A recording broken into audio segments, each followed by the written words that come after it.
आहेत, आपले डोळे बंद ठेवायचे आहेत. हे पुरुषोत्तम, मी मनापासून निष्ठा ठेवते तथागतावर, ज्यांचा प्रकाश आहे व्याप्त अनिर्बंध दश दिशात, आणि माझी निग्रही मनीषा तुझ्या भूमीत जन्म घेण्याची मनचक्षुंना घडते तुझ्या भूमीचे दर्शन. तेव्हा त्रैलोक्यातील सर्व भूमीत तिची श्रेष्ठता जाणते. आकाशा समान सर्व समावेशक ती तुझी भूमी आहे. ती अनंत आणि असीम सन्मार्गानुसारी तुझी करुणा आणि मैत्री सर्व भौतिक विश्वात श्रेष्ठ आहे. जन्मजन्मांतरीच्या पुण्य संचयाचा जणू परिपाक आणि तुझा ज्ञानप्रकाश सर्वव्यापी पसरतो. जणू चंद्र सूर्याचे रूप दर्पण असते. माझी अशी प्रार्थना तिथे जन्म घेतलेले प्राणी मात्र तुझ्या सम करोतु सत्यघोष सदोदित. हे बुद्धा, हे बुद्धा, हे बुद्धा. मी लिहितो आहे इथे लेख हा, आणि गातो गीतेही. तुझे व्हावे साक्षात दर्शन. हीच करते प्रार्थना अखिल प्राणी मात्रासहित ह्या धन्यभूमीत. हो मला जन्म प्राप्त, हो मला जन्म प्राप्त, हो मला जन्म प्राप्त. साधु.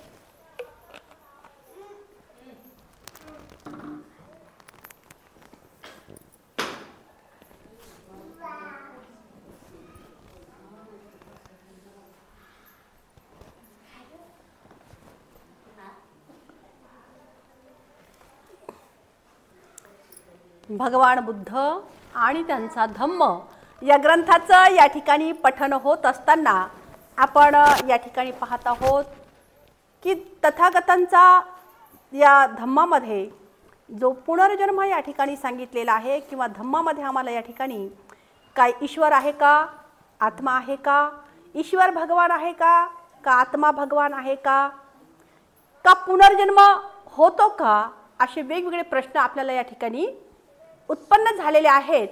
आणि त्या प्रश्नावर आपल्याला या ठिकाणी नेमके काय उत्तर असावेत हे आपण या ठिकाणी पाहत आहोत.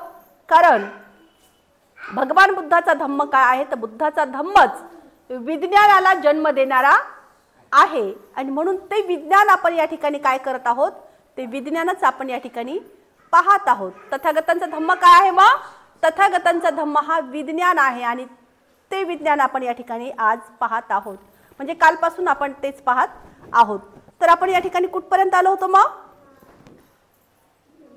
काल म्हटलं होतं, लक्षात ठेवा.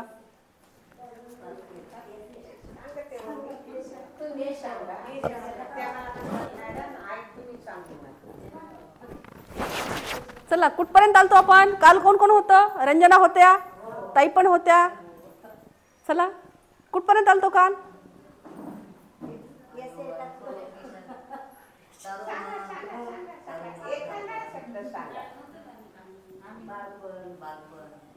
हा बोला रंजना, काय म्हणताय?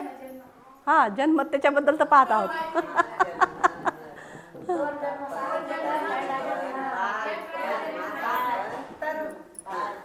रंजनाच्या थोडंसं लक्षात आहे, बरोबर थोडंसं आली समजा तिथपर्यंत ती. बरोबर आहे. हा तर मनुष्याचे जे हे आपण टप्पे काल पाहिले होते, या 3 टप्प्यामधून मनुष्याला जावं लागतं. ते 3 टप्पे आपण या ठिकाणी सांगितलेले होते. ती 3 टप्पे म्हटलं म्हणजे बालपण, तारुण्य आणि म्हातारपण, हे आपण या ठिकाणी अवगत केलेलं आहे किंवा पाहिलेलं आहे.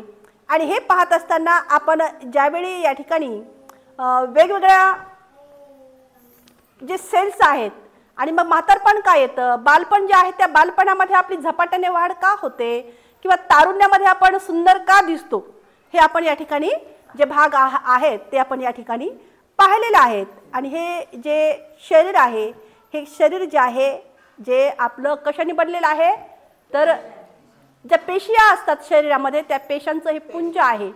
आणि अरबोखरब अबव अशा ह्या पेशा आपल्या या शरीरामध्ये आहेत की ज्या उघड्या डोळ्याने आपल्याला दिसत नाहीत. आणि म्हणून सूक्ष्मदर्शी अंतराखाली त्याला जाणकारी करावी लागते किंवा त्यातूनच या ठिकाणी ते पाहिल्या जातं. असं आपण या ठिकाणी इथपर्यंत आलो होतो. आणि मग आपण या ठिकाणी आजचा जो भाग आहे तो भाग म्हणजे काय होता, तर आया कहाँ से और जाना कहाँ है. म्हणजे मैं आया कहाँ से और मुझे जाना कहाँ है. तो मैं आया कहाँ से और मुझे जाना कहाँ है, मैं आया कहाँ से और जाना कहाँ है. मग या ठिकाणी आपल्याला प्रश्नही पडायला हवेत, आपण नेमकं आलो कुठून, का आपण वरतून आलो का, वरती जाणार आहोत का, अप्सरा वगैरे पाहायला, स्वर्ग वगैरे पाहायला. मग मी या पृथ्वी तलावरूनच माझी उत्पत्ती झालेली आहे किंवा पृथ्वी तलातूनच आलो आणि या पृथ्वी तलातच मी जाणार आहे. मग 2 प्रकारचे या ठिकाणी आपण जे आहे की 2 प्रकारचे जन्म जे आहेत, म्हणजे 2 प्रकार या ठिकाणी जन्म घेण्याचे आहेत. तर पहिला जो जन्म घेण्याचा प्रकार आपण या ठिकाणी पाहिला होता की मनुष्य प्राण्याचा जन्म.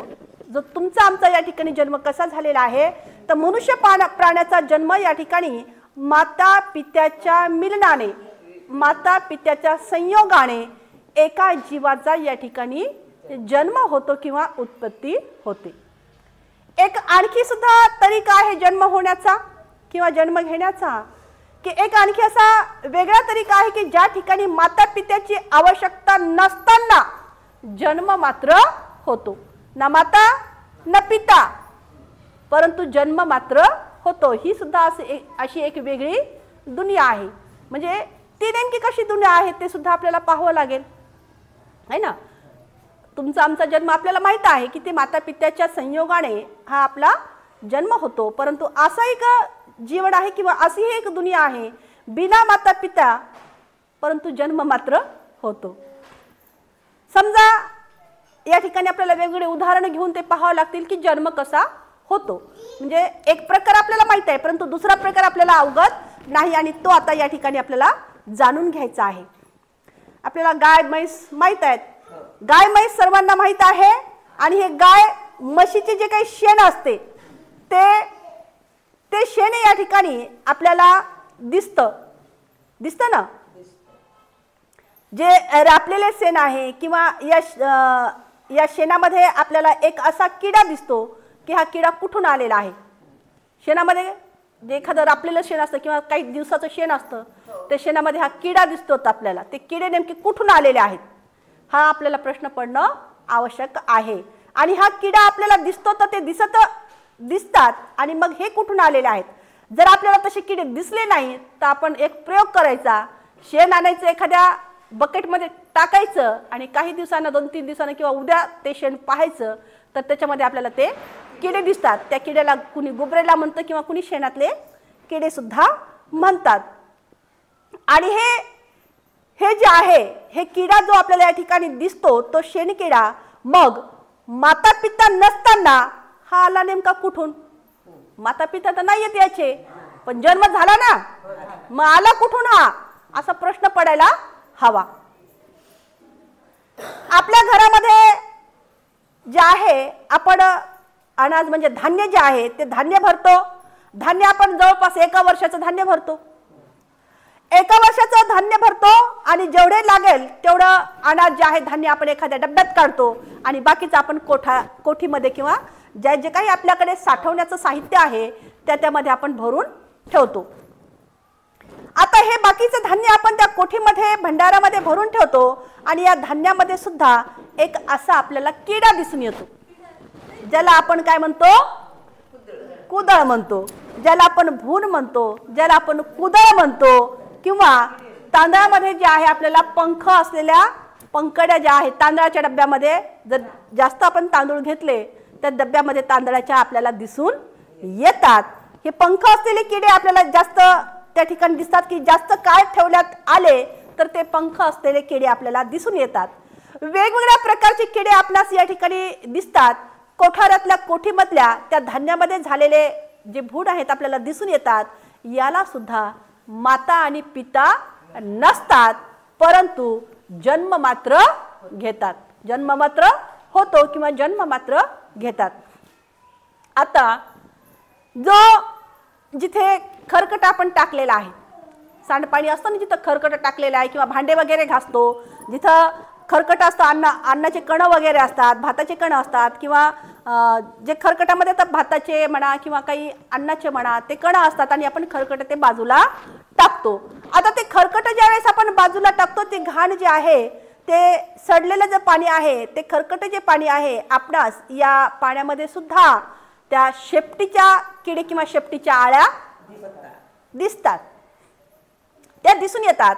याला सुद्धा माता आणि पिता नसतात, परंतु जन्म मात्र होतो, जन्म मात्र घेतो. आणि पूर्वीच्या लोकांना मच्छर काय असते ते माहित नव्हतं. पूर्वीच्या लोकांना मच्छर काय आहे ते माहिती नव्हतं किंवा डेंग्यूचे मच्छर कुठून आलेला आहे 30-40 वर्ष जर आपण अगोदर जी कल्पना केली जर पाहिलं तर पूर्वी हे मच्छरही नव्हते, म्हणजे याचे माता पिता सुद्धा नव्हते. आता जे आपण या ठिकाणी पाहिलेलं आहे की स्वच्छ पाण्यावर सुद्धा आपल्याला मच्छर दिसून येतात. आणि हे आपल्याला मच्छर जन्म घेत असते. हे विविध प्रकारचे भिन्न भिन्न स्वरूपाचे जे जीव आहेत हे जीव जन्म घेतात तेव्हा त्यांचे बिना माता आणि बिना पिता, बिना माता आणि बिना पित्याचा जन्म घेतात. अशी सुद्धा एक ही वेगळी दुनिया आहे. मग प्रश्न असा पडतो की बिना माता पित्याचा जन्म घेतात आणि हा कसा घेतात? प्रश्न पडायला हवा ना. जन्म तर दिसतो आपल्याला डोळ्यांनी, हे सगळे जे काही उदाहरणं सांगितले हे सगळे आपल्याला माहित आहेत. जन्म घेतात, माता पिता नसतात, जन्म तर आहे, परंतु हे जी दुनिया आहे बिना माता पित्याचा जन्म घेतात. मग ही कशा पद्धतीने जन्म घेतात हा प्रश्न आपल्याला पडणं आवश्यक आहे. कारण काय आहे तर भेद काय आहे? जन्म घेतात. खूप अगोदरच्या काळामध्ये जे आहे आपल्याला या ठिकाणी अगोदरचा जर काळ पाहिला तर संत होऊन गेलेले आहेत. कारण आपली ही महाराष्ट्राची जी भूमी आहे ती संतांची भूमी आहे, बरोबर आहे. संत तुकाराम म्हणा, संत जनाबाई म्हणा किंवा वेगवेगळे जे संत या ठिकाणी हा बरोबर आहे. तर जे जे काही हे महान संत होऊन गेलेले आहेत किंवा डॉक्टर बाबासाहेब आंबेडकरांचं जर आपण घराणं पाहिलं तर ते घराणं सुद्धा कबीरपंथी होतं. काय होतं? कबीरपंथी घराणं होतं. म्हणजे जे संत परंपरा जी आहे या महाराष्ट्राच्या मातीमध्ये रुजलेली आहे. आणि पूर्वीचे जे संत आणि महामुनी कसे होते? खूप ज्ञानी आणि खूप महान असे होते. आता मात्र बोटावर मोजण्या इतकेच आहेत किंवा केवळ काय म्हणतात त्याला केवळ पेहराव केलेला आहे असेच आपल्याला या ठिकाणी दिसून येतात. आणि हे जे काही पूर्वीचे संत आहेत, महामुनी आहेत, ऋषी आहेत, जे काही गुरुजन पहिले होते ते गुरुजन सुद्धा अशा महान अशा पद्धतीचे होते. आणि त्यांनी असं सांगितलेलं आहे की त्यांचे हे शब्द आहेत, जे महान ऋषी आहेत त्यांचे शब्द आहेत. काय शब्द आहेत? क्षितिजल पावड गगन समीरा, पंचतत्व से बने शरीरा. क्षितिजल पावन गगन समीरा, पंचतत्व से बने शरीरा. आता ह्या ह्या 2 ओळी आहेत, परंतु या 2 ओळीमध्ये एवढा गहन अर्थ आहे की त्याची आपल्याला फोड केल्याशिवाय शब्दाची फोड केल्याशिवाय आपल्याला लक्षात येणार नाही. आणि म्हणून या शब्दाची आपल्याला फोड करावी लागेल. आता क्षितिजल पावन नेमकं काय आहे हे आपल्याला या ठिकाणी पाहायचं आहे. शीत म्हणजे काय आहे, शीत म्हणजे काय आहे आपल्याला या ठिकाणी पाहायचं आहे. तिला चॉकलेट द्या.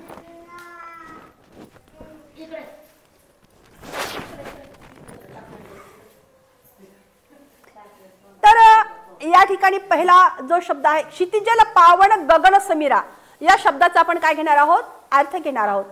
शीत म्हणजे काय आहे, शीत म्हणजे पृथ्वीचा भाग किंवा जमिनीचा भाग किंवा मातीचा भाग. शीत म्हणजे काय, माती, जमीन किंवा पृथ्वी. आता जल आहे, जल काय आहे तर जल म्हणजे पाणी. जल म्हणजे पाणी किंवा त्याला अमृत सुद्धा आपण म्हणतो, पाण्याला आपण अमृत सुद्धा म्हणतो. पावक जे आहे तर अगरबत्तीचं थोडं साईडला करायला.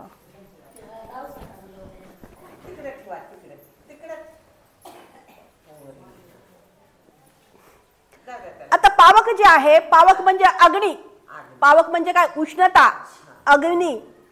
समीर जी आहे हवा, हवा कुणी वारं म्हणतं, कुणी हवा म्हणतं, कुणी वायू म्हणतं. गगन जे आहे, गगन म्हटलं म्हणजे आकाश. किती घटक झाले हे मी तर मोजले नाही, आपण मोजले का काय बेटा, किती झाले, किती झाले ते,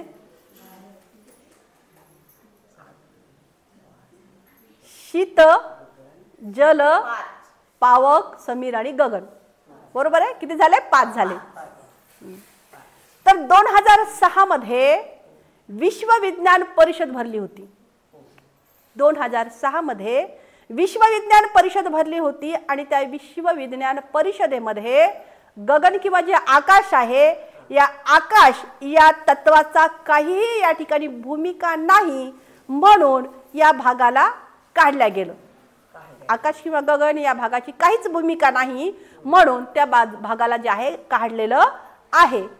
आता किती उरले,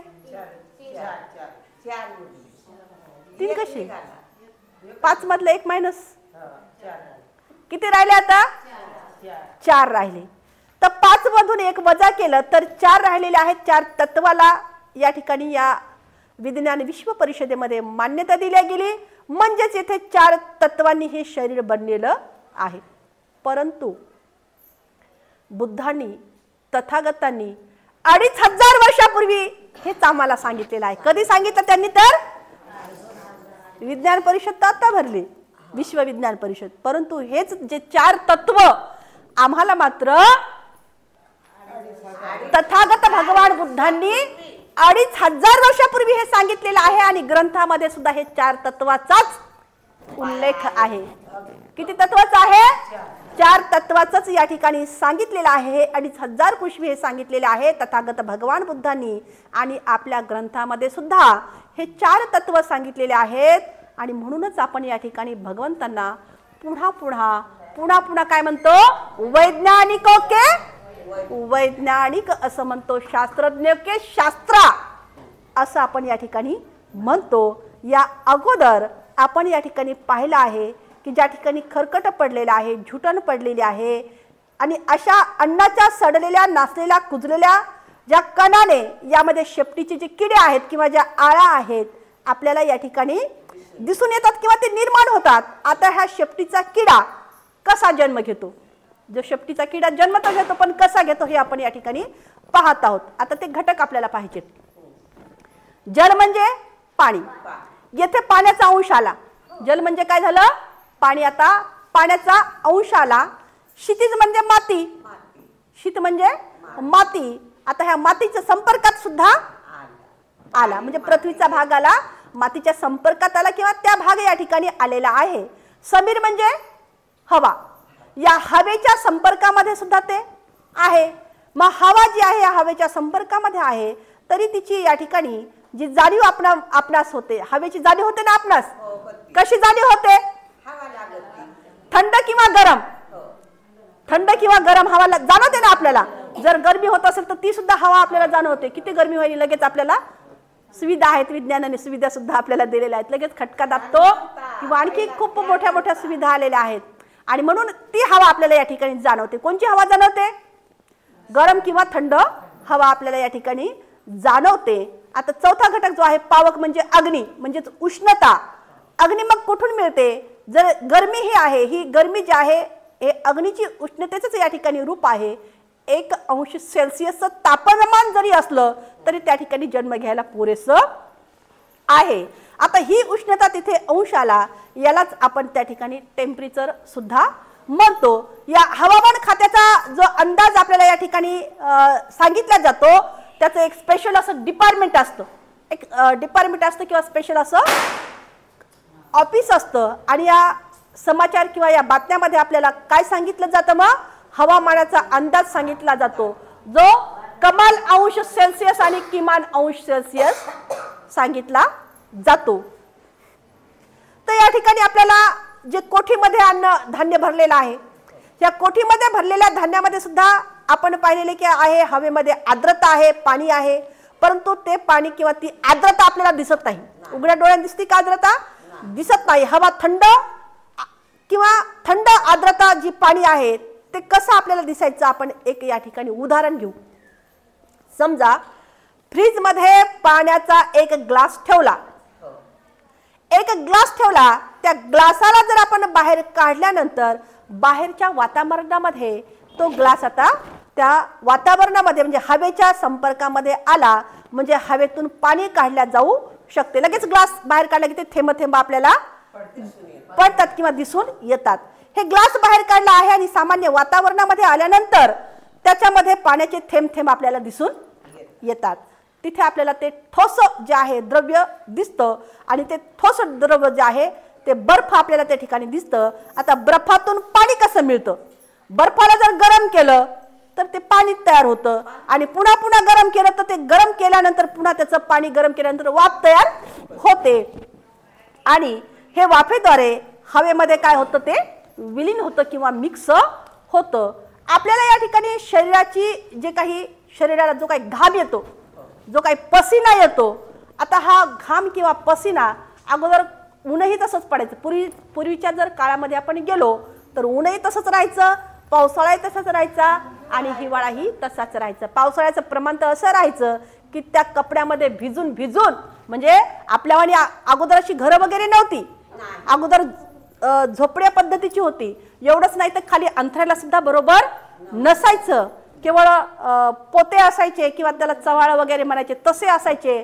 अशी बिकट अवस्था त्यावेळेस पूर्वी जी आहे अशी अवस्था होती. म्हणजे अशी आपल्या मातांनी, अशी आपल्या पित्यांनी अशी अवस्था ते काढलेली आहे. आणि म्हणजे पूर्वीचा काळ कसा होता? खूप असा पावसाळा असायचा आणि त्या पावसाळ्यामध्ये कपडे सुद्धा भिजलेले असायचे. जसं आपण म्हणतो खालूनही वरूनही झाड आहे आणि खालूनही वल आहे, अशा कंडिशन मध्ये, अशा परिस्थितीमध्ये त्यांनी काय केलेले आहेत? दिवस काढलेली आहेत. आता कामं तर केलेलीच आहेत ना. जेव्हा कामं केली तेव्हा तुमचा उदरनिर्वाह व्हायचा. आता मग हे जे पावसाळा असायचा या कपड्यामध्ये भिजून भिजून भिजून सफेद ज्या आहेत त्या सफेद उवा व्हायच्या, म्हणजे पांढऱ्या उवा. बघा आईंना पटलेला आहे आमच्या, बरोबर आहे.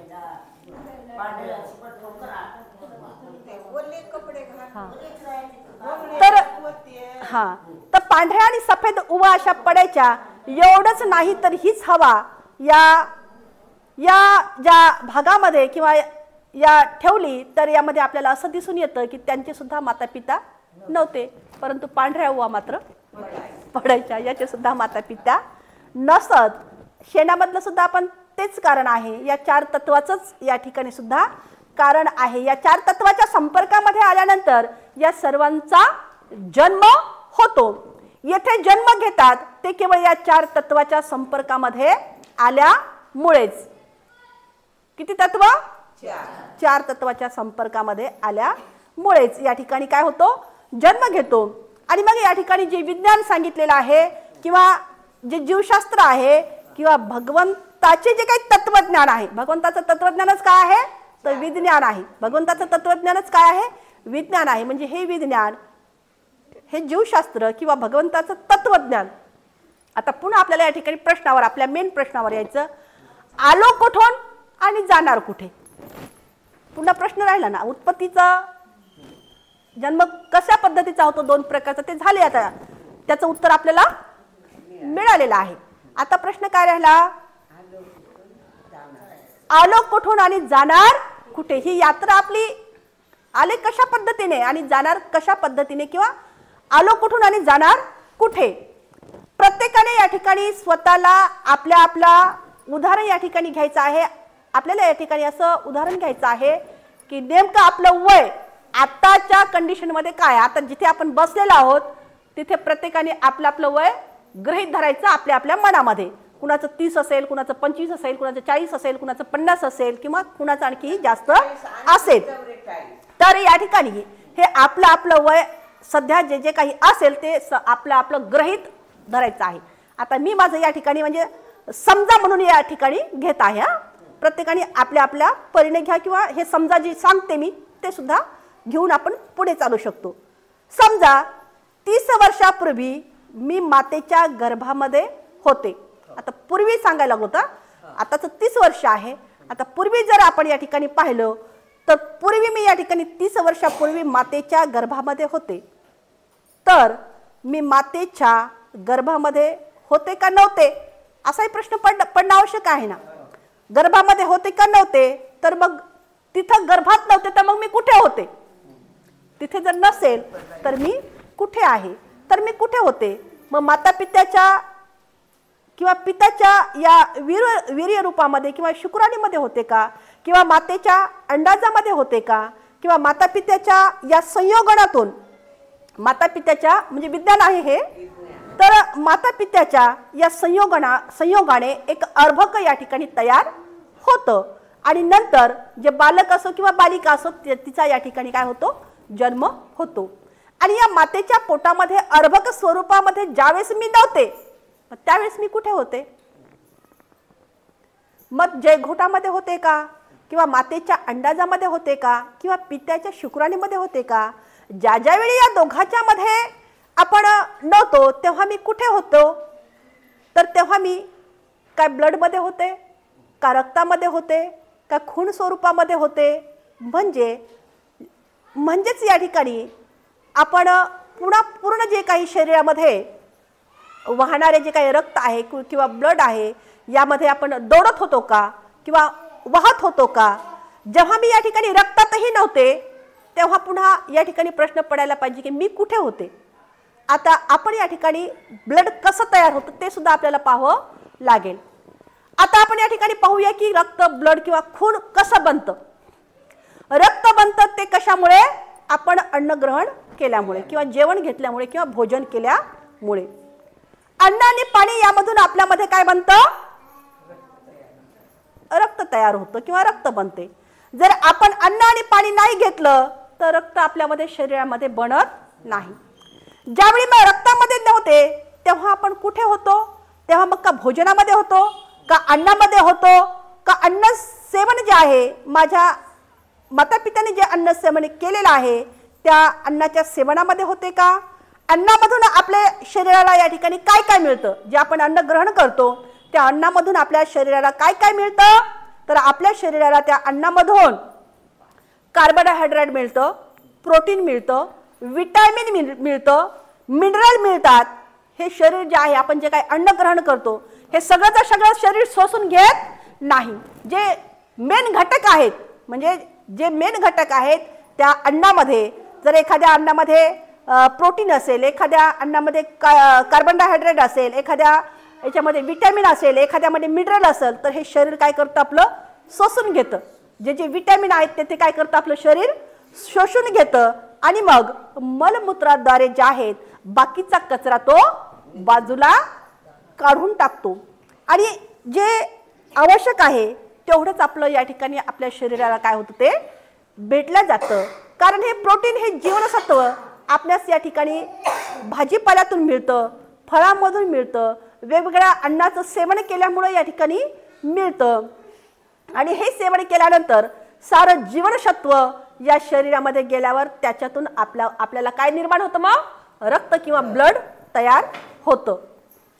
आता आपल्यामध्ये रक्त नसेल तर आपल्याला सुद्धा डॉक्टर सांगतं की तुम्ही हे पदार्थ खा, त्यामुळे तुमच्यामध्ये काय होईल, शरीरामध्ये रक्ताचा पुरवठा जास्त प्रमाणात वाढेल.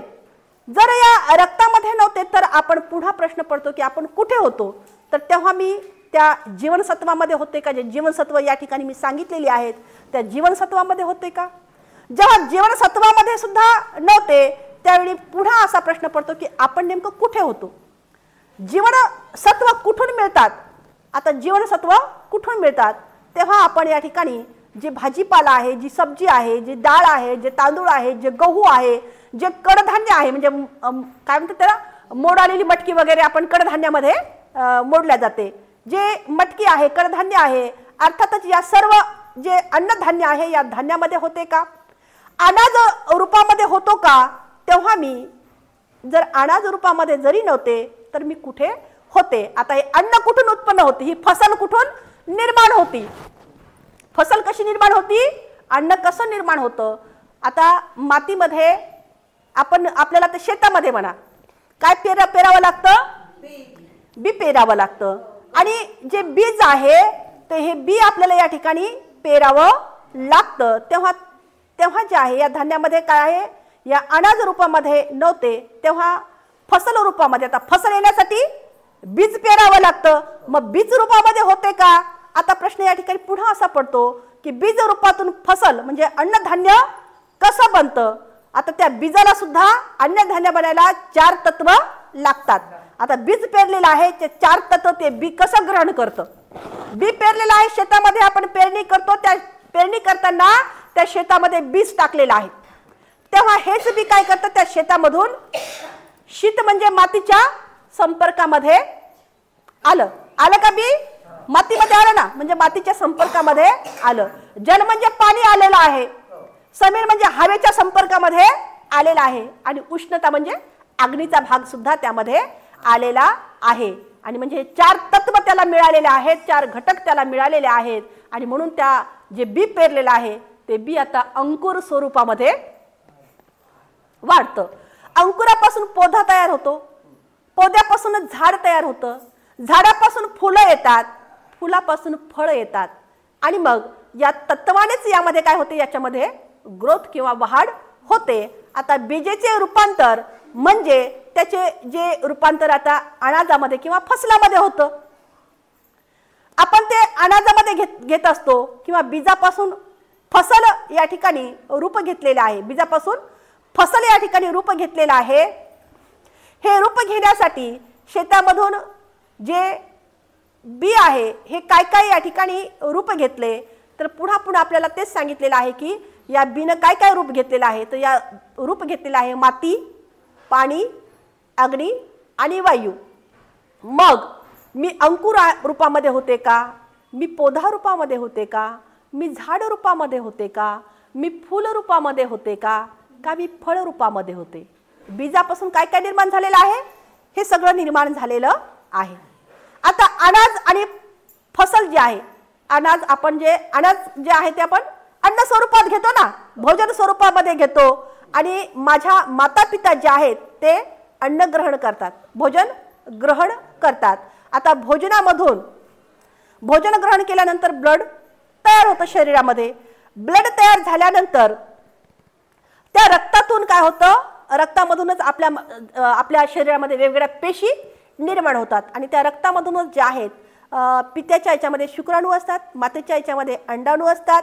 या मातेच्या किंवा पित्याच्या किंवा मातेच्या गर्भामध्ये होते का, किंवा आता आपण जर त्या गर्भामध्ये असू तर आता आपण या ठिकाणी किती वर्षाचे आहोत, 30 वर्षाचे आहोत. आता मी या ठिकाणी 30 वर्षाचे आहोत. मी या 30 वर्षाची जे आपण समोर या ठिकाणी आपण दिसत आहोत, आता या 4 तत्वापासून, हे जे 4 तत्व आहेत या 4 तत्वापासून आपण आता मानव स्वरूपामध्ये आहोत. हे 4 तत्वच लागतात. या 4 तत्वापासूनच आता आपण कोणत्या स्वरूपात आहोत, मानव स्वरूपात आहोत. आणि हा सफर, हे जीवन आता कुठे संपते. आता आपण कुणी 30 वर्षाचा असेल, कुणी 40 असेल, कुणी 35 असेल, किंवा आणखी जे असेल ते. आता हे सफर जे आहे, हे जीवन जे आहे, आता मात्र हे जीवन कुठे संपणार आहे. एक वेळ अशी या ठिकाणी येईल की मृत्यूला सुद्धा आपल्याला सामोरे जावं लागेल. कारण तथागतांचं जे विज्ञान आहे किंवा विज्ञान काय सांगतं, जन्म तिथे मृत्यू हा अटळ आहे. आहे ना अटळ? काल कोणी अमृत पिऊन नाही ना. आणि म्हणून जन्म तिथे मृत्यू हा अटळ आहे. आता मृत्यू झाल्यावर त्या मृत्यूचं किंवा त्या बॉडीचं काय करतात, कुणी जाळतं किंवा कुणी मातीमध्ये दफन करतं, अर्थातच त्याला पुरतो असं म्हणतो आपण. तर जाळलं किंवा पुरलं जातं. आणि हे केल्यानंतर मग पुन्हा या ठिकाणी प्रश्न असा निर्माण होतो की आता मृत्यू तर झाला, तर मृत्यूनंतर नेमकं शरीराचं काय होते. कारण खूप जणांच्या वेगळ्या भ्रामक कल्पना असतात. कुणी कुणी काय म्हणते, मृत्यूनंतर त्याचा आत्माच गेला वरती, कुणी म्हणते झाडावरच गेला, कुणी म्हणते घरावरच आला, कुणी म्हणते इकडेच फिरायलाय, कुणी म्हणते तिकडेच फिरायलाय. आता हे आत्मा सुद्धा आपल्याला पाहावं लागेल ना, आहे का नाही तर. आता हे मृत्यूनंतर आपलं या शरीराचं होतं काय, मृत्यूनंतर या शरीराचं होतं काय हे सुद्धा आपल्याला पाहावं लागेल. का आम्हाला वरती जायचे अप्सरा वगैरे पाहायला, कुणाला नरक भेटत असेल, कुणाला स्वर्ग भेटत असेल, म्हणजे आपल्याला जे कर्म सांगितलेले आहेत ते कर्माचा विपाक आपल्याला बघायचा आहे ना. जर चांगले केले असेल तर आपल्याला अप्सरा भेटतील बघायला स्वर्गामध्ये, हो की नाही. नाहीतर पुन्हा आपल्याला नरकात जावं लागेल. आणि म्हणून मृत्यूनंतर या शरीराचं काय होणार आहे. मृत्यूनंतर शरीराचे या करायचं काय, तर या शरीराला आपण दफन करतो किंवा मातीमध्ये गाडलं किंवा पुरलं जातो. आता हे 4 तत्वामध्ये हे शरीर कसं विलीन होतं मृत्यूनंतर. हे 4च तत्व जे आहेत, या 4च तत्वामध्ये ते जे शरीर आहे कशा पद्धतीनं मिक्स होतं किंवा विलीन होतं. पहिलं जे आहे हवा, त्यालाच आपण समीरा म्हटलेलं आहे, हवा आहे. तर मानव प्राणी जे आहे ऑक्सिजनवर अवलंबून आहे. मानव कशावर अवलंबून आहे, ऑक्सिजनवर अवलंबून आहे. आणि ऑक्सिजन नसेल तर त्या ठिकाणी त्याला कृत्रिम पद्धतीचा ऑक्सिजन डॉक्टर देतात ना. कुणाकुणाला त्या व्हेंटिलेटरवर सुद्धा ठेवतात. आणि हे ऑक्सिजन म्हणजे काय आहे, तर एक प्रकारची हवा आहे. हवा चालत होती म्हणजेच ऑक्सिजन त्या ठिकाणी होता. आता ती हवा मृत्यूनंतर हवेमध्ये विलीन झाली. आपला श्वास थांबला ना, हवा यायली चालली यायली चालली यायली चालली, हे ना. आपण अगोदर काय म्हणतो, आता श्वासच घेणं झाले, आता श्वास घेणं थांबले, बंद झाले.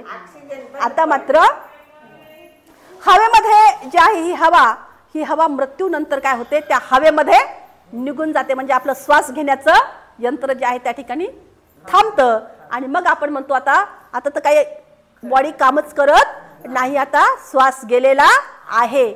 आणि ही हवा जी आहे ती हवेमध्ये विलीन झाली आहे, म्हणजे त्या ठिकाणी ती मिक्स झाली किंवा तिथे मिळालेली आहे. आता अग्नी जे आहे, अग्नीचं रूप त्या शरीरापासून वेगळं झालं. कुणी जाळतं कुणी पुरतं. तर त्या शरीरापासून वेगळं झालेलं आहे. म्हणजे माझे आपले शरीर जे आहे थंड होतं.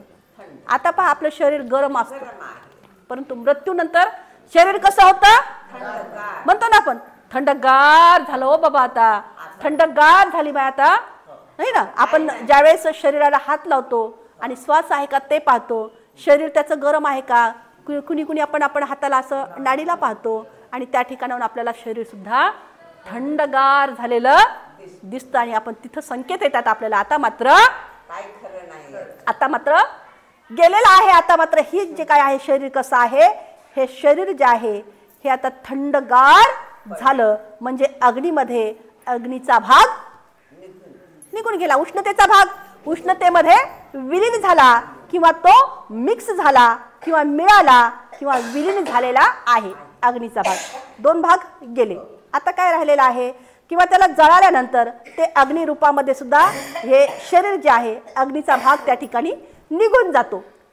आता जे जल आहे किंवा पाणी जे आहे, जल किंवा पाणी हे अग्नी दिल्यामुळे बाष्प पाण्यामध्ये विलीन होतं. ते आपण उदाहरण दिलं ना, बाष्प कसं तयार होतं ते जे पाणी आहे ते अग्नी दिल्याने बाष्प म्हणजे पाण्यामध्ये विलीन होतं. आता एक भाग राहिला, कोणता राहिला, 3 सांगितले ना, कोणता राहिला, हां बरोबर आहे. एक भाग राहिला तो म्हणजे पृथ्वी, माती किंवा जमीन. तर हे एक भाग राहिलेला आहे त्याला क्षितिज म्हटलेलं आहे. शीत म्हणजे पृथ्वी किंवा माती. तर मातीमध्ये जे शरीर आहे, मातीमध्ये जे काही शरीर आहे त्यामध्ये मांस आलं ना शरीराचं, त्यामध्ये हाडे आला. सावडायला जातात ना आपण, सावडायचा प्रोग्राम असतो दुसऱ्या दिवशी. मांस, हड्ड्या, हाडे, हे काही दिवसानं जर आपण गेलो तर ते हाडाचं सुद्धा माती होऊन त्या मातीमध्ये ती माती विलीन झालेली आहे किंवा मिक्स झालेली आहे. कोणत्या हड्ड्या होत्या, कोणते हाडं होते, तर काही दिवसानं ते सुद्धा आपल्याला दिसणार नाहीत किंवा कळणारही नाहीत. म्हणजे मातीच्या स्वरूपामध्ये त्या हाड्या काय झालेल्या आहेत, विलीन झालेल्या आहेत किंवा मिक्स झालेल्या आहेत किंवा मिळालेल्या आहेत. अशाच पद्धतीने हे 4 तत्व आहेत. किती तत्व आहेत? 4 तत्वाचे निकल कर 4 तत्वोतच आपल्याला विलीन व्हायचं आहे. दिसलं का कुठं काही? आलं का काही? पकडलं का कुणाला? नाही ना. हे 4 तत्व म्हणजे आम्हाला भगवंतांनी हे 4 तत्व सांगितलेले आहेत. विज्ञानाने सुद्धा हे 4च तत्व आपल्याला या ठिकाणी सांगितलेले आहेत. अशा पद्धतीने या 4 तत्वचे निकल कर 4 तत्वातच विलीन व्हायचं आहे. मग मी कोण आहे? आता मग मी कोण आहे? का मी मानव रूपामध्ये आले, नंतर माझे नाव आलं, नंतर मी मानव रूपात आले ना. का जन्माला नाव आलं का आपल्याला? नाही ना. मग मी या ठिकाणी मानव रूपामध्ये आले, नंतर माझे आमक तमक, आशाबाई, कौशल्याबाई, सुमनबाई, हे ना, जे आपले जे काही नाव आहेत ते नंतर आपल्याला हे नाव देण्यात आलेले आहेत. जे काही XYZ जे आहेत हे आपल्याला नंतर नाव दिलेले आहेत. जेव्हा मी माता पित्याच्या या रक्तामध्ये अर्थातच ब्लड रूपामध्ये होते त्यावेळी माझे नाव XYZ हे होतं का? ब्लड मध्ये होतं त्यावेळेस होतं का? नाव होतं का? आशाताई नावच नव्हतं तेव्हा तुम्हाला, तेव्हा मात्र नाव नव्हतं. आता माझे रूप जे आहे बदलत आहे. माझा आपला जो सफर या ठिकाणी सुरू झालेला आहे, हा सफर सुरू झालेला आहे, ही सुरुवात झालेली आहे. आता मात्र जे आहे हे बीज रूप जे आहे हे बीज रूपामधून निघून आपण फसल रूपामध्ये आलो. बीज रूपामधून निघून आपण फसल रूपामध्ये आलो. फसल रूपामधून निघून आपण अन्नामध्ये म्हणजे भोजनामध्ये आलो. भोजनामधून निघून आपण रक्त बनलेलं आहे किंवा ब्लड बनलेलं आहे. त्या रक्तामधून आपण माता पित्याच्या त्या ब्लड मध्ये खळखळ वाहत आहोत आणि त्या रक्तातून पित्याच्या शुक्राणू आणि मातेच्या अंडाजामधून त्यांचं विलीनीकरण झाल्यानंतर किंवा समागमन झाल्यानंतर एका जीवाची त्या ठिकाणी उत्पत्ती होते. आणि मी या मातेच्या या गर्भामध्ये 9 महिने 9 दिवस एक भ्रूण म्हणून राहतो, हे ना. गर्भामध्ये 9 महिने 9 दिवस, कुणी 7 महिने राहत असेल, कुणी 9 महिने घेत असेल किंवा आणखी कुणी 9 महिने 9 दिवस घेत असेल, तर ते भ्रूण रूपामध्ये आपण त्या ठिकाणी आहोत. आणि त्यानंतर मात्र आपला जन्म आपण घेतलेला आहे. अशाच पद्धतीने हेच 4 तत्वापासून आपण विखरतो. हेच त्या 4 तत्वापासून आपण विखरतो सुद्धा आणि ह्याच 4 तत्वापासून आपण बनतो सुद्धा. अशाच पद्धतीने हे 4 तत्वापासून आपण विखरलेले वेगवेगळे होऊन मी यामध्येच काय होणार आहे? मिळून जाणार आहे. अर्थातच मी मिक्स होणार आहे. आणि म्हणून या ठिकाणी जे आहे आता एक बुध जे आहे, आता आपण म्हणतो ना अहो त्याचा आत्मा आहे ना खूप फिरायलाय, खूप फिरायलाय. आता हे फिरायलेलं काय आहे? आता या ठिकाणी जर एक उदाहरण घेतलं, आता समजा एक थेंब पाणी आपण घेतलं, एक थेंब काय घेतलं? पाणी घेतलं. एक ग्लासभर पाणी घेतलं आणि आपल्या शरीरात पसीना किसन येत असेल ना, ते एक थेंब घेतला पाण्याचा आणि एक ग्लासभर पाणी घेतलं किंवा लोटाभर पाणी घ्या. आता ते थेंबभर पाणी आणि एक लोटाभर पाणी, ते थेंब आपला त्या पाण्यामध्ये टाकला, ग्लासभर पाण्यामध्ये किंवा लोटाभर पाण्यामध्ये. तुमचं पाणी कोणतं आहे ओळखू येतं का? ओळखसाल का? मग याच्यामध्ये विलीन झाल्यानंतर ओळखू येणार का कोण काय आहे ते? हे 4 घटक ओळखू येतं का? हे माझंच आहे, ते माझंच आहे, हे फलाण्याचंच आहे, ओळखता येतं का? नाही ना. म्हणजे हे एक थेंब जे पाणी आहे, हे एक थेंब पाणी आपण जर त्या पाण्यामध्ये मिक्स केलं तर म्हणजे आपलं पाणी कोणतं आहे किंवा माझं पाणी कोणतं आहे हे आपल्याला दिसणार नाही, दिसणार सुद्धा नाही, डोळ्यानं दिसणार सुद्धा नाही किंवा ओळखायला सुद्धा येणार नाही किंवा आपण ते दाखवणार सुद्धा नाही. म्हणजे असल मध्ये मग मी कोण आहे?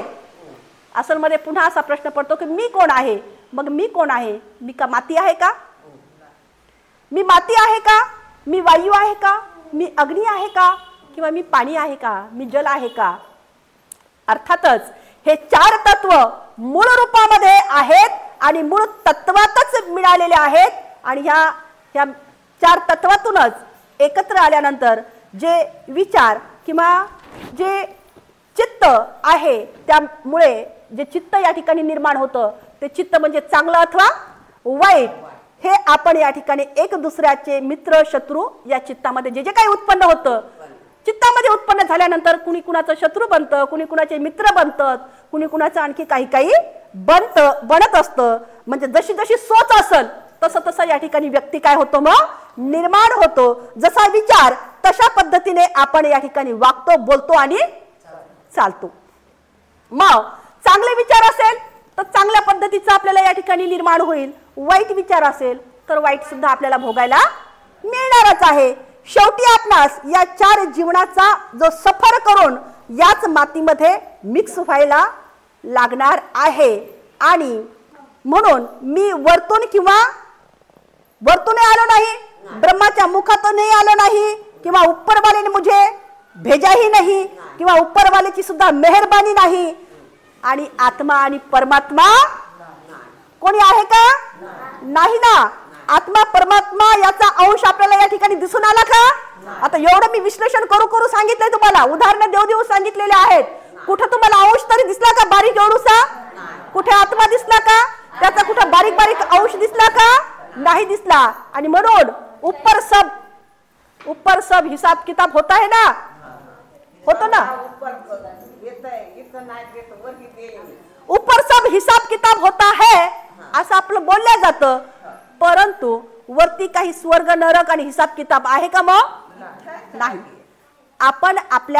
आपण जे काही कर्म करतो, आपण जन्म घेतल्यानंतर जे आपण काही बरे अथवा वाईट जे काही कर्म करतो आपल्या कर्माचे फळ मात्र ताबडतोब आपल्याला मिळतं मात्र हे नक्की आहे. कर्माचं फळ आपल्याला या ठिकाणी मात्र हो की नाही सुमनताई ताबडतोब मिळतं.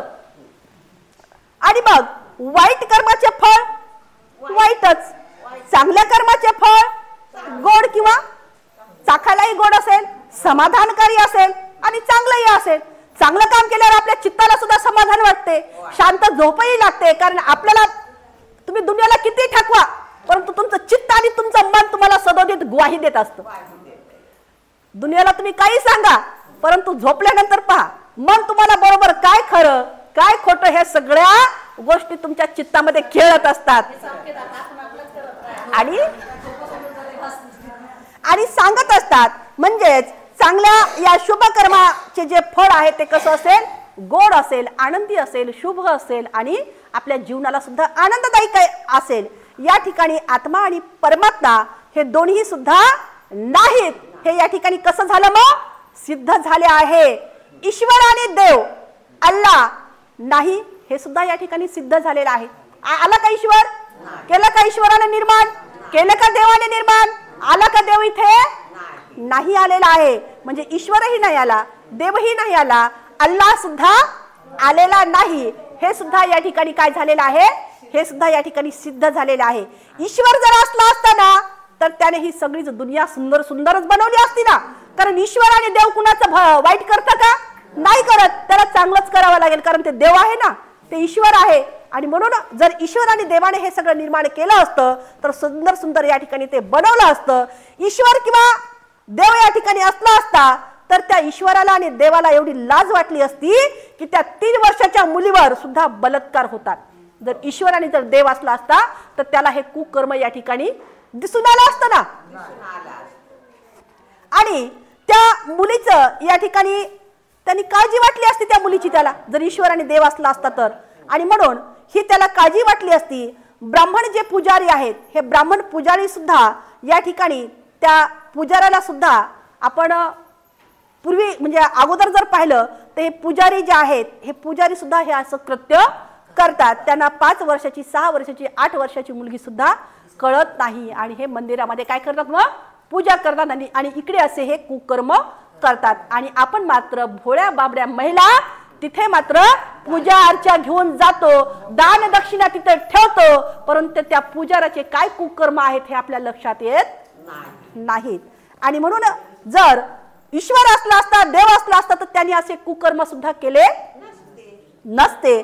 आणि त्या 8 वर्षाच्या मुलीवर सतत आपल्याला म्हणजे बातम्या जर पूर्वीच्या पाहिल्या तर सतत 8 दिवस या ठिकाणी एका पुजाऱ्याने तिचा उपभोग घेतलेला आहे. मग ही महिला ही ईश्वराची, देवाची किंवा अल्लाची जास्त भक्त महिलाच आहे ना, पुरुष तर भक्त नसतात. देवाची भक्ती जास्त कोण असती, महिलाच असते. या ईश्वराची, या देवाची, या अल्लाची जास्त भक्ती कोण आहे, ती महिलाच असते. ती मात्र देव धर्म पूजा उपवास तापस देवाला भोग करत असते. मग या ईश्वराला त्या महिलेची जरा सुद्धा क्यू येऊ नये का, त्या महिलेची क्यू येऊ नये का. आणि मग त्या महिलेची क्यू नाही आली आणि या ब्राह्मणी अवस्थेने त्या महिलेवर कितीतरी आपल्याला या ठिकाणी अत्याचार केलेले दिसून येतात. या लोखंडाच्या बेड्यातून, या लोखंडी बेड्या होत्या आपल्याला ठोकलेल्या, काय होत्या, लोखंडाच्या बेड्या आपल्याला या ठिकाणी घातलेल्या होत्या. परंतु त्या लोखंडाच्या बेड्या जर कुणी आपल्या या ठिकाणी काढल्या असतील तर ते म्हणजे धन्य धन्य ते डॉक्टर बाबासाहेब आंबेडकर, की ज्यांनी या महिलांना समस्त गुलामगिरीच्या या जोखडातून, आपण गुलाम म्हणून होतो म्हणजे आपणच नाही तर समस्त या महिला काय होत्या, गुलाम होत्या. पूर्वीचा जर काळ पाहिला आपण तर महिलांना बंदिस्त ठेवल्या येत होतं आणि या महिलांना या ठिकाणी बंदिस्त ठेवण्यात येत होतं, तिला गुलाम म्हणून या ठिकाणी म्हटलेलं होतं. आणि या समस्त गुलामीच्या या जोखडातून काढून समस्त पुरुष जातीच्या समानतेच्या रूपामध्ये या महिलांना आता डॉक्टर बाबासाहेब आंबेडकरांनी आणून ठेवलेलं आहे, बरोबरीला आणून ठेवलेलं आहे. ते म्हणजे त्यांनी त्यांच्या हिंदू कोड बिलामधून जे वेळेस ते कायदेमंत्री होते, त्या कायदेमंत्री असताना त्यांनी ते हिंदू कोड बिल लिहिलेलं आहे आणि त्या महिलांना या ठिकाणी त्या समानतेच्या म्हणजे पुरुष आणि स्त्री या ठिकाणी समानतेच्या तत्वावर त्यांनी आणून ठेवलेलं आहे. सांगायचं तात्पर्य या ठिकाणी हेच आहे की हे जे 4 तत्व एकत्र झाल्यावर पुन्हा या ठिकाणी जन्म होईल आणि म्हणूनच हीच काय आहे तर हीच जीवनाची खरी सच्चाई आहे. ही जीवनाची काय आहे, खरी सच्चाई आहे. हीच निरंतर चालणारी सुद्धा प्रक्रिया आहे. ही आजकालची प्रक्रिया आहे का, नाही तर ही निरंतर चालणारी अशी प्रक्रिया आहे. हीच जीवनाची सच्चाई आहे आणि येथच हे जीवनचक्र सुरू राहत आहे. हेच जीवनचक्र एवढे मोठे जे डॉक्टर कोण आहेत, डॉक्टर मग विज्ञानाचे विज्ञान कोण आहेत, डॉक्टर अगोदर सुरुवात कुणी केलेली आहे, तथागत भगवान बुद्धांनी. आणि म्हणून भगवान बुद्धांना या ठिकाणी पुन्हा म्हणते की वैज्ञानिक असं या ठिकाणी कुणाला म्हटलेलं आहे, तथागत भगवान बुद्धांना म्हटलेलं आहे. आणि तोच खरा धम्म, खरं तत्वज्ञान, वैज्ञानिक तत्वज्ञान या ठिकाणी आम्हाला या ठिकाणी डॉक्टर बाबासाहेब आंबेडकरांनी 56 मध्ये दिलेला आहे. बौद्ध धम्माची दीक्षा सर्वांचा या ठिकाणी गाढा अभ्यास करून केवळ बौद्ध धम्मच त्यांच्या या बुद्धिमत्तेला, त्यांच्या या विचाराला पटलेला आहे, कारण तो खरा खुरा होता आणि विज्ञानाला म्हणजे विज्ञानाशी एकरूप होता. असा हा धम्म जो दिलेला आहे तो तुम्हा आम्हाला डॉक्टर बाबासाहेब आंबेडकरांनी दिलेला आहे आणि त्यातूनच आम्हाला या ठिकाणी त्या बौद्ध धम्माची दीक्षा सुद्धा दिली आणि त्याला सलगच या ठिकाणी 22 प्रतिज्ञा दिलेल्या आहेत. मी तिसरी प्रतिज्ञा काय आहे, तिसरी प्रतिज्ञा काय, अभिनंदन गुडिया तुझं, मी गौरी आणि गणपती यांना देव मानणार नाही किंवा त्याची पूजा करणार नाही. देवाने अवतार घेतला यावर माझा विश्वास नाही. आहे की नाही खरा धम्म. अशा पद्धतीने हे 4 तत्व आपल्याला या ठिकाणी लक्षात ठेवायचे आहेत. म्हणजे पुनर्जन्म नाही, आत्मा नाही, या सगळ्या गोष्टीचं काय झालं इथे खंडन झालेलं आहे. या 4 तत्वापासूनच आपली उत्पन्न होतं, म्हणजे आपला जीव या ठिकाणी निर्मिती होते आणि ह्या 4 तत्वामध्येच आपण विलीन होणार आहोत. आज आणि आपण या ठिकाणी इथेच थांबणार आहोत. साधू साधू साधू.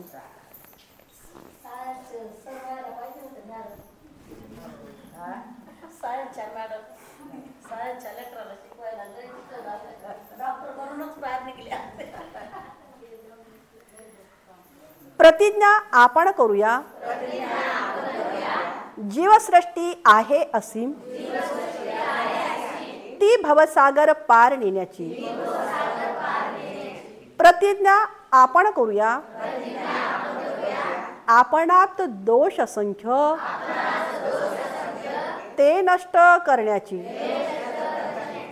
प्रतिज्ञा आपण करूया. आहेत सत्य अनंत,